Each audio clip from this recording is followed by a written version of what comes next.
Vampire Week ends with 2 vampirific stories. You're like, Vampire Week? I didn't know we were doing that. Well, we were.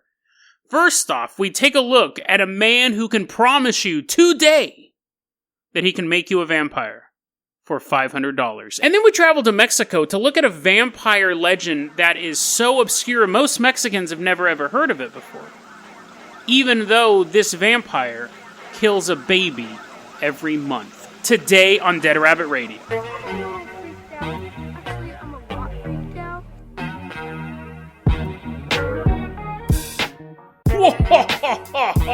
Welcome back to another devilish episode of Dead... Never mind, I'm not going to do that. Hey everyone, welcome back to another episode of Dead Rabbit Radio. I'm your host, Jason Carpenter. I'm having a great day. I hope you guys are having a great day too. It's Friday. That sounded oddly weird. I've never done that before. It's Friday. I'll say it in a deeper, more serious voice. Hope you guys have some awesome plans for the weekend. Don't forget, we are doing our 6 weeks to a better you. Now it's 5 weeks to a better you. June 15th, let's get some goals accomplished. Last week, I cut down my calories because I'm all about my fitness right now. I cut 900 calories out of my daily life. I feel great. I'm losing weight. I'm lifting. Let's see how better your life can be June 15th. You're like, dude, it is creeping up very rapidly. But remember, last week, 6 weeks to a better you. I want to see you in a better place in life. I'm going to be in a better place in life. We're all going to be far more awesome than we were on May 1st, come June 15th.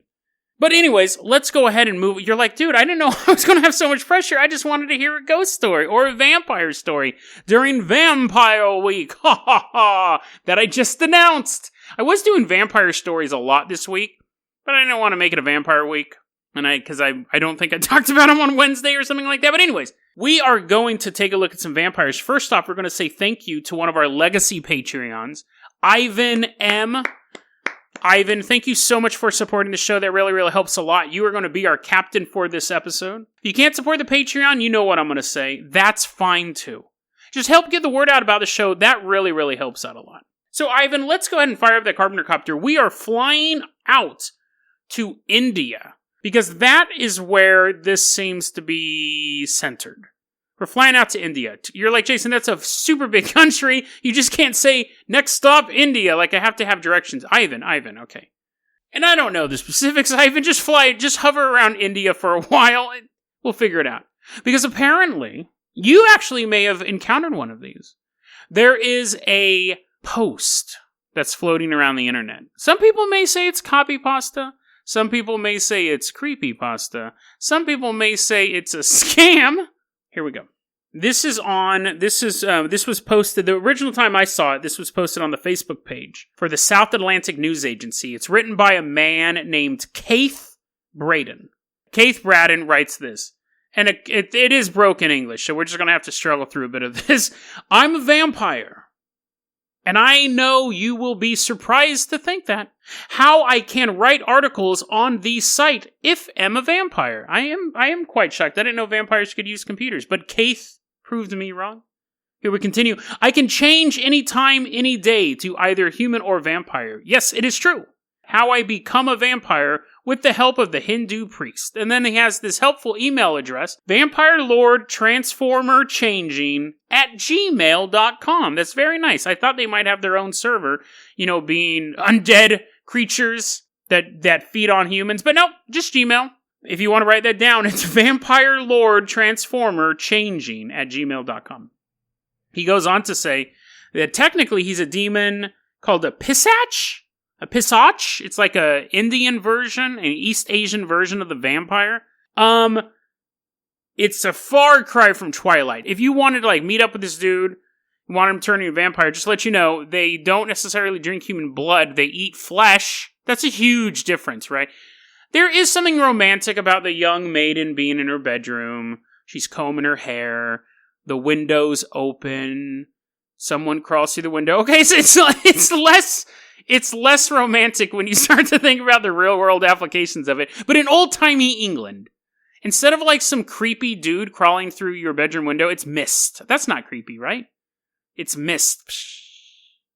And the woman's combing her long brown hair. I picture her looking like that chick from the Phantom of the Opera. Christine Daae, she's combing her hair. And then the mist forms behind her, and it's a handsome, pale man with fangs. But she doesn't see, because she's in the mirror. But her blood gets cold. And she feels the hairs on the back of her neck stick up one by one. The chill moves. It moves through her soul. She wants to turn around, but she doesn't. She wants to scream, but she hopes that he stays. The vampire bares his fangs, and she feels his warm breath on her naked neck. That's hot, right? Now, let me retell that story with this dude's version of the vampire. Chick's combing her hair. Dude breaks in the window, eats her flesh. That's not romantic. That's not hot. And you're like, Jason, neither was the other one, because the other one also was borderline. It was borderline, but at least the girl's flesh was still there, right? She just got a little puncture mark on her neck. Also, these guys, bulging veins, red eyeballs. You're not Edward. You can email Transformer, Vampire Lore Transformer changing at gmail.com. Do not expect that you're going to look like Brad Pitt. You might look like Brad Pitt after he's been on Mars with no spacesuit for a while, but no, otherwise you will not look like Brad Pitt. But before you email this guy, he has some more information for you. He says, I will not tell you my exact location, but I will tell you how to become a vampire. My English is not so good, so excuse me. It's weird that he's mentioning that now. So we get it, dude. Like, that. I wasn't reading the rest of this email being like, is there something wrong with my eyes? Do I have, like, late onset dyslexia? What's going on? Oh, English isn't his first language. Sorry, I should have figured that out. Myself, the 5 previous paragraphs. But you're thinking, Jason, are you making fun of this guy because he can't? No. I don't have a problem that he has a hard time writing English. But so the joke isn't that. That's a clue, actually. That's a clue. So he says, my English is not so good, so excuse me. And then he goes on, if you become a vampire, you can still be an ordinary man, but you will get more power. This is a weird set. So when you think of vampires, assuming you're not thinking of a flesh-eating vampire, if you're thinking of regular vampires, what's the power set you think of? If you're trying to imagine yourself as a vampire, what would you, fly? Obviously, for me, turning into mist and going into Christine Daae's bedroom. What was the power set? This is his pitch to us before we emailed Vampire Lore Transformer changing. If you become a vampire, you can still be an ordinary man, but you will get more power. Okay, that's cool. And gain more height. I never thought of vampires as particularly tall. If honestly, I think I've always imagined vampires to be like normal height, like not super tall or super short, just kind of like a dude floating around. I've never thought of, oh no, I've never seen a basketball player and be like, yep, he's probably a vampire. Like, I've never concluded those two. But apparently, that's what this guy wants. We go on. You will become much younger than your mates of the same age. I have no idea what that means. Me and my buddies are all 23. I become a flesh-eating demon. I'm a foot taller, and now I look like I'm 16? Like, I don't get that. If we're all the same age, how can I become younger than them? Wouldn't I just become younger in general? But anyway, the powers of the Dark Lords confound us all. You will never become bald as well, which is interesting, because if you're already bald, how does that work? Do you grow hair? But I don't know. I guess if you're a flesh-eating demon with bulging veins and giant red eyes, I'm sure you can grow some follicles. And, so you're saying, Jason, you're nitpicking. You're being a nitpicker. Who doesn't want to be a little bit taller? Who doesn't want to be a little bit younger? Who doesn't want to have a full head of hair? Fair. Your mileage may vary on that. But then we get to the last line. But you already became one of these vampires. You already sold it, so you're taller, you're younger, you have a head full of hair, and this is not a selling point, guys. Because what he's trying to do is he's trying to get money from us. Apparently, if you email Vampire Lore Transformer changing at gmail.com, he'll ask you for $500 for a vial of his blood, which you are then to drink, and then you become a vampire. Now, that's disgusting, and it most likely breaks several biomedical waste laws. But apparently you send the $500 and you never get the blood. And then it's caught up in customs. You know, those anti-vampire people working at ICE, they'll stop everything. So then you send them another $500 and you never hear from them again. But Kaith Bradon goes on to say, you're going to get more power, you're going to get taller, you're not going to be bald anymore. And here's the last part. You don't need any sex. You will always satisfied. So what are you supposed to do? You're taller, you're powerful, you're younger, you have a head full of hair, and you can't use any of that to get a chick? Who cares if I'm taller if just dudes are like, hey, you're tall? Doesn't make any sense. So anyways, and I don't even understand, you will always satisfied. So does that mean you're just constantly like walking around in a constant state of orgasm? You don't need any sex because every waking moment of your life, which that would get old quick, right? But anyways, I could go on and on with this guy's ridiculous email. He does direct us to go to a website called howtobecomearealvampire.weebly.com, because again, if you are one of the forsaken souls trapped between damnation and paradise, you're going to use Weebly, right? You're going to use a pre-formatted website. It's defunct. You go there, there's nothing there, apparently. The ancient ones can't pay their $6.99 ISP hosting bill. But here's the thing. I could go on and on. That was posted back on October 23rd, 2015 by a guy named Kaith Bradon. Now, there's tons of these out there. I found one from someone named Roland, and he talks about how he wanted to become a vampire, and he got his from vampirescreedlodge@gmail.com. And then his girlfriend Vicky shows up, or Victoria, I guess I should say. I shouldn't be that familiar with her. I've never met her.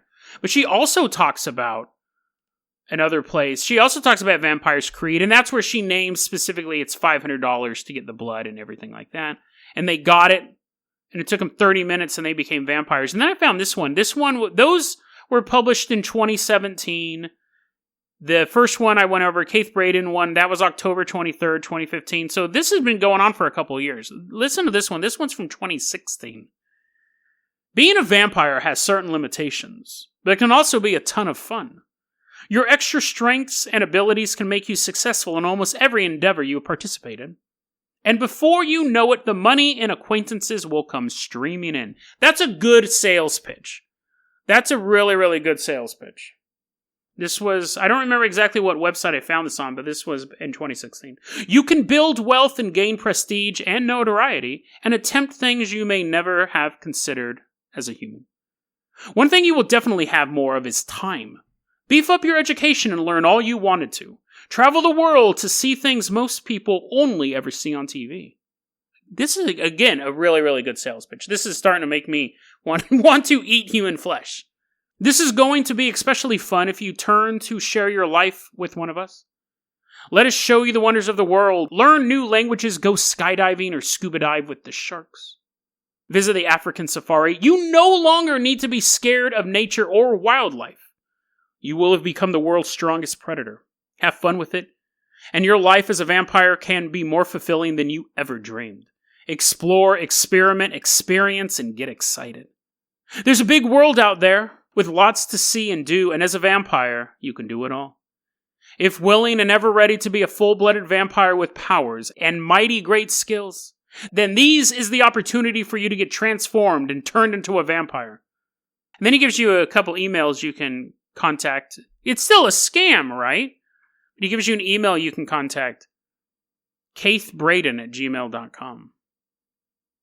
Kaith Bradon in 2015 left a barely coherent English is his second language post, and yet a year later is pitching the same sales deal, but speaking as if he spent the past year mastering the English language. It's it's not just the grammar works, but the imagery is evocative.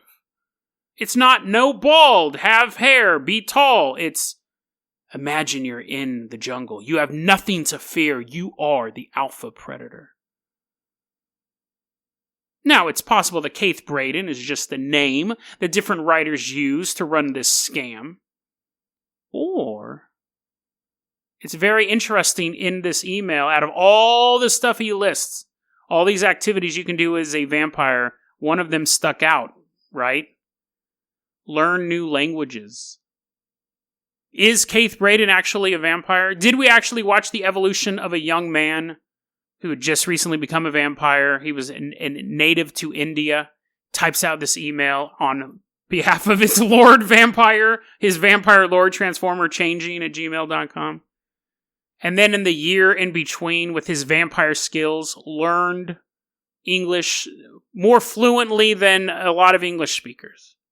Possible it's a dumb scam email. That's the most likely answer. But we may have actually seen what being turned into a flesh-eating demon can do.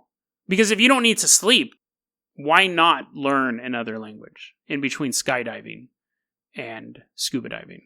Lots of diving involved when you're a vampire, obviously. Let's go ahead and move on to our next story. You're like, Jason, are you seriously thinking? You gotta admit that's weird, right? You gotta admit that's weird. Because I've read so many of these, and Kaith Bradon had 2 of them. One was written like a bunch of gibberish, and the other one was a college-level description of...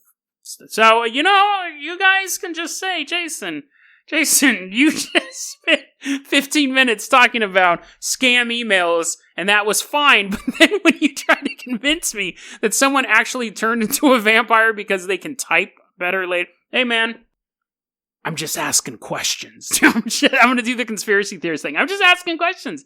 Is it possible that Kaith Bradon really turned into a vampire and can now write incredibly well? Stranger things have happened. Let's go ahead and move on to our next story. Ivan, I want you to fire up that Carpenter copter. We're headed out to Mexico. This is an interesting one. It's one of the things I like most about cryptids and ghosts and spirits is government involvement. But before we get to that, let's bring that Carpenter copter down. We are flying over Tlaxcala State in central Mexico. Most of this information I got from a website called MexicoUnexplained.com. And specifically, this article was written by Robert Bitto. So I want to give him credit. It's a really cool website. I've gotten some good stuff from there. We're flying down low over the Tlaxcala State, or the Tlaxcala State. It's one of the two. But Ivan knows where it's at. He's bringing that helicopter nice and low. We're flying over the valley. Now, this legend is so obscure, most people in Mexico have never even heard of it. It predates the Spaniards coming to Mexico. It's super old. There is a vampire known as the Tlahuelpuchi. The lolly part is an Aztec word for to illuminate.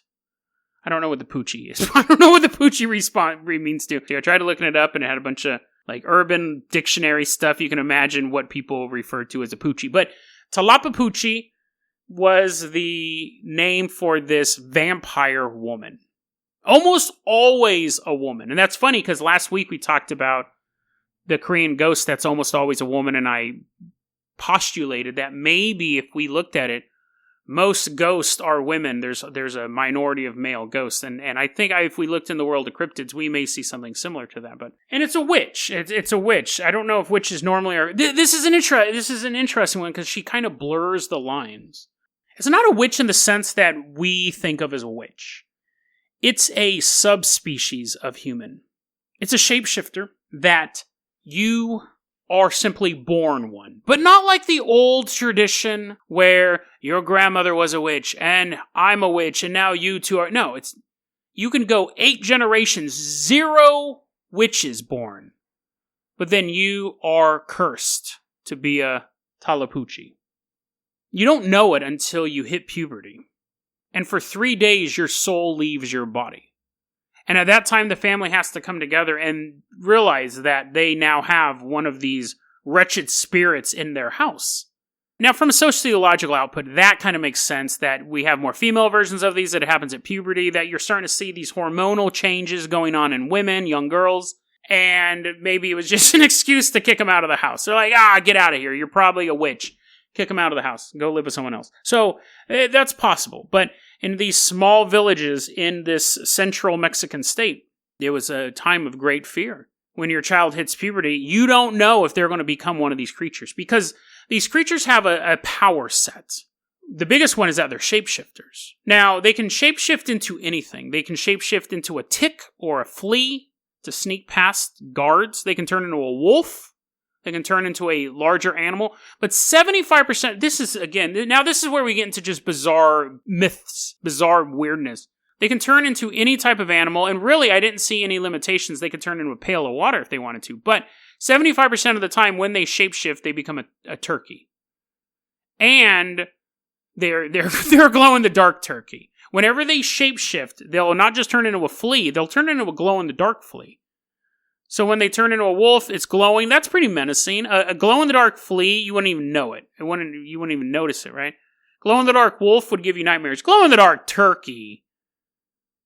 Like, I want to eat that. I would want to eat that just out of curiosity to see if my poop would glow in the dark, too. But anyway, 75% of the time, it's a glow-in-the-dark turkey. Because these things can be born into any family at any given time, sometimes they'll go to war with each other. They have hunting grounds. They're solitary. They do not have the whole, like, oh, witches unite, let's all hold hands, pray to Mumra, none of that stuff. They have hunting grounds. If two are in the same city, one of them's either leaving or getting murdered by the opposing witch. Because they have a very, very specialized diet. Now, they're not just witches, but remember, this is Vampire Week. They're vampire witches. They don't eat flesh like Kaith Bradon. They drink blood. However, they have to kill a baby a month to stay alive. That's a doomsday clock. That's a curse. That's an absolute curse. Like, you know, my scenario in the beginning where, like, Lestat is, like, flying through your window. Some people find that sexy. I don't know. I might if I'm a vampire. But I'm not. It's nothing sexy about having to eat a baby a month. At all. And there's no workaround to that. If they go a month without eating a baby, they die. And you don't want to die. So they eat babies. That's horrific. You know, when Angel's sitting around on Buffy being like, oh, I don't want to drink human blood. You're like, dude, just drink a little bit of human blood. Like, it's not going to kill you. It might kill your victim, but, you know, just drink the blood of bad guys and stuff like that. There's no bad babies. There are no bad boy babies. Although that is the name of my new band, Bad Boy Babies.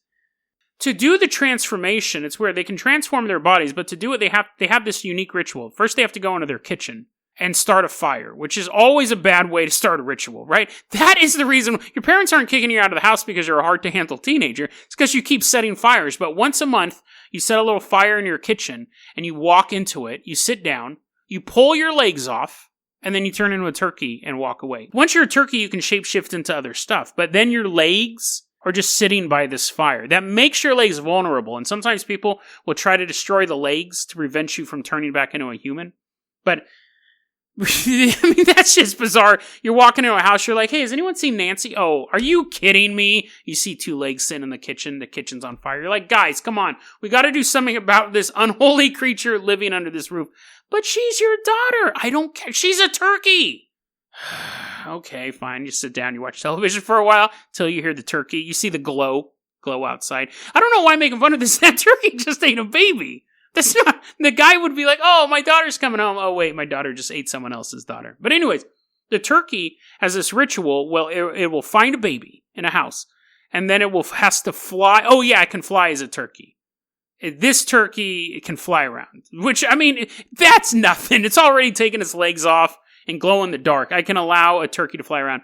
Turkey has to fly over the house, making the shape of a cross, which is weird, because normally crosses and vampires don't go well together, but this one has to make the sign of the cross. Then it will sneak into your house. It's looking to eat your baby. If it can't get into the house, that's a weird way to say that. If it can't get into the house, it can turn into the flea or the tick and like slide underneath your door. And once it's in your house, you're doomed. Actually, once it knows you have a baby in your house, you're already doomed. You can stay up all night long waiting for this thing, but once it's in your house, it will release a noxious knockout gas. It'll put everyone in the house to sleep. And then the turkey will walk up to the crib, turn back into a human, now the legs are back on, and will kill your child. And then sneak out. If you are able to prevent it from getting in the house, because it's interesting, even though this story predates the Spaniards, it has a connection to Western vampires. Garlic keeps it away. You can put a stake through its heart, a wooden stake through its heart to kill it. You have to get pretty close to it, though, obviously, to do that.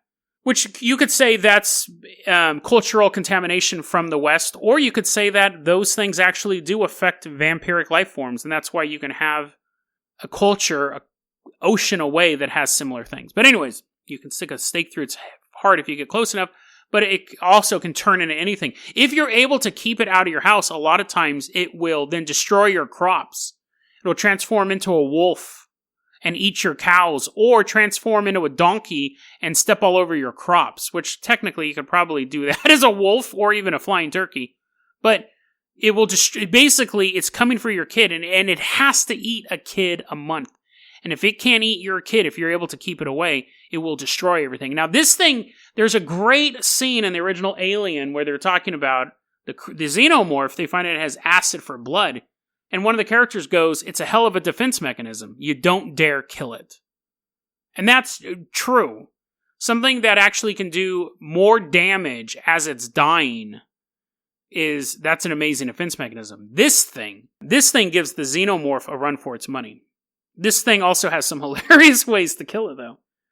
One of the things I always joke about cryptids, where I'm like, oh yeah, and there's this cryptid in Brazil, like if it's coming at you, you don't show your shiny teeth, or you lay on the ground, and it's just always this weird stuff. Take your left shoe off and throw it under their right foot, and then This is the perfect example of that. To take out one of these creatures, like to stick it through the heart, or to decapitate it, which is another way to kill it, you can't do it in combat. You have to freeze it in place.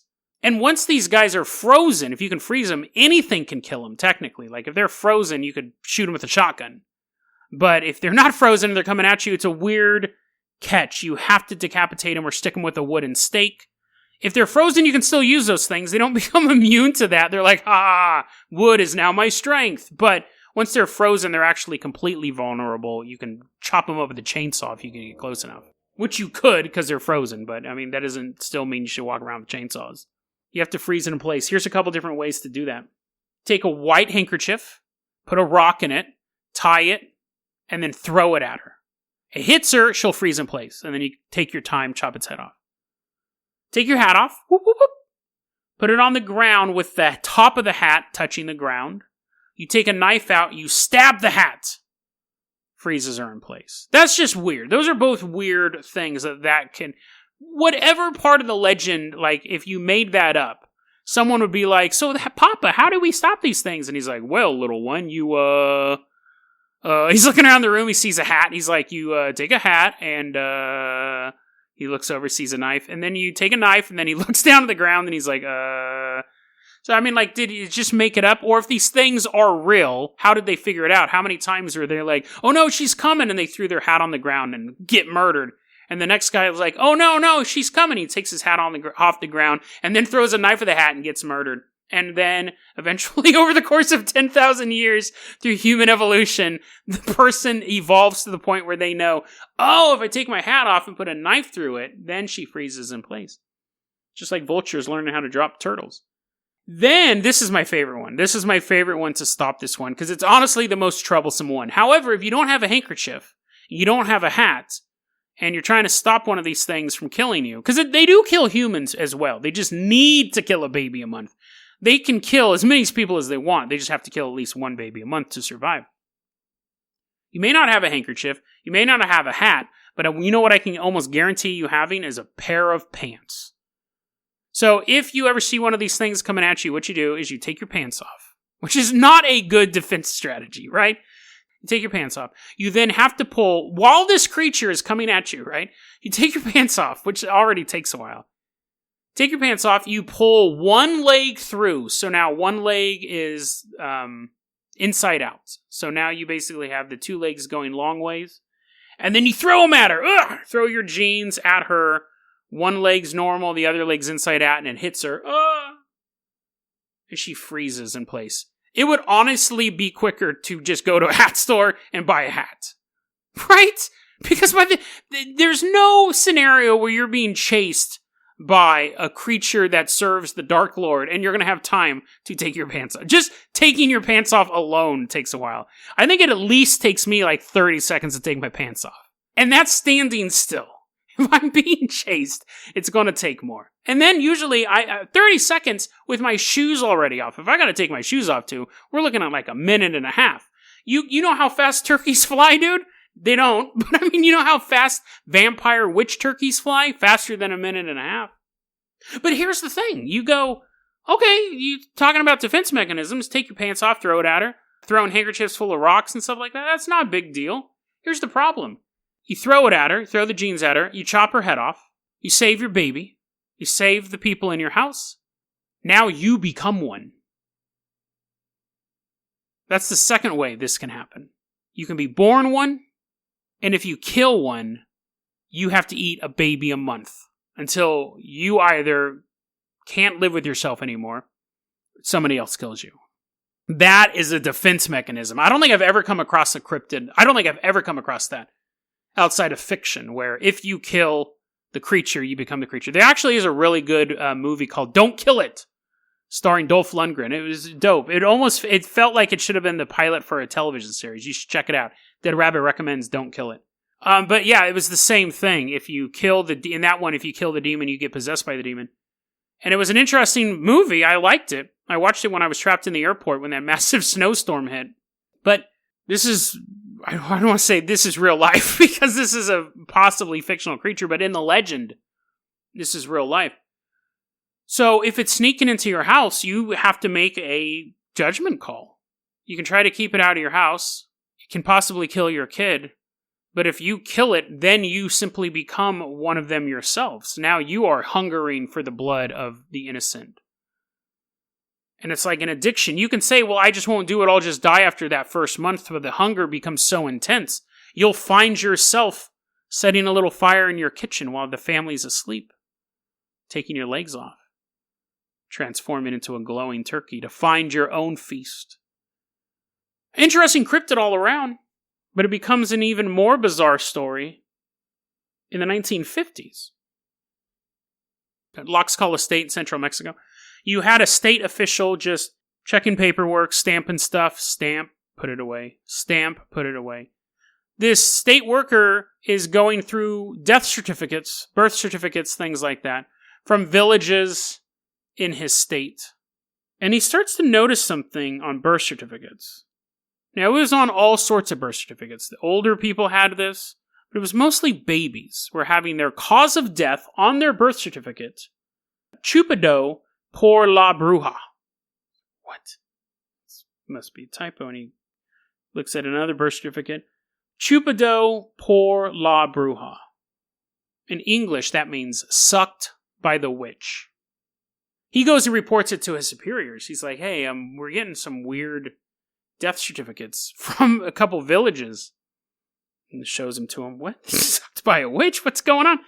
They looked through them, and it was mostly babies. But there were some adults, some teenagers. So they sent state officials out there. They sent them out to the villages and was like, hey, what's going on? We see that you're writing down that these people are being killed by witches. Because again, this is a super obscure legend. It'd be like up here if there was a death certificate that said ripped apart by Sasquatch, the county commissioner would be like, what's a Sasquatch? I mean, he wouldn't believe it. He wouldn't be like, oh, case done, put it away. He wouldn't believe it, but he'd at least know what it was. The state officials, they were like, we don't even know what you're talking about. Like, there's a witch sucking people out here? And the villagers would tell them about this glowing turkey that was flying around. And state officials started an investigation. What happened was you were finding these babies and these adults. These bodies were being found with severe bruising and discoloration of the upper body. And the time of death was usually at night. So when a coroner was taking a look at these bodies, they're like, heavy bruising, happens at night, probably got attacked by the witch. So they put on there. And now, they had been filling out these death certificates with that for a while. And people were just processing them, not looking at them. It wasn't until some state worker took a double look and started going through the files and finding a lot of these. State investigators got involved. And eventually they said, listen, we understand you're a small town. You have your rural superstitions and all that stuff. We're not going to tell you what to do, what to put on your birth certificates. But if you put sucked by a witch on another birth certificate, we're going to come out and we're going to investigate it. And we're going to do that for every single time you put that on a death certificate. We're going to send a team out. We're going to send out some police officers. They're going to interview everybody. We're going to find out what's going on. So what do you want to do? After that stopped appearing on death certificates. Now, there could be a couple of reasons what was going on. One, it's possible that this was a natural death, and you had this town that was superstitious, and the coroner was putting down sucked by a witch. Possible. You have a idea that there is a witch, a shape-shifting, glow-in-the-dark turkey flying around, killing people, and these were accurate death certificates. It's not put on there anymore. The police aren't going out there to investigate these deaths. But that doesn't mean that the deaths stopped. It just means they stopped being reported in the way that they were being reported. It's possible that they just didn't want to have the investigators come out because the townspeople knew how things would play out. They keep putting sucked by a witch. They know that the witch is killing them, and they keep putting that down. And some police investigators come out to get the whole story. They begin interviewing families. They begin pestering witnesses trying to get to the truth. The townspeople already know the truth. They don't need a police investigation. There's a vampire witch there. She's been there for a long time. The police would eventually find her, try to kill her. She'd get away. Maybe she murders them and backup arrives. Maybe they continue to pursue her until finally they kill her and justice is served. The townspeople would know what was going to happen next. And even though their town would be safe, that young police officer who did manage to take this witch down goes back to his hometown, goes back to his old life. And then a month later, late at night, in his house back in the big city, he begins to develop a taste for the blood of a child. DeadRabbitRadio@gmail.com is going to be your email address. You can also hit us up at Facebook.com/DeadRabbitRadio. Twitter is @DeadRabbitRadio. Dead Rabbit Radio is the daily paranormal conspiracy and true crime podcast. You don't have to listen to it every day, but I'm glad you listened to it today. Have a great weekend. I love you guys. Be safe, and I'll see you Monday.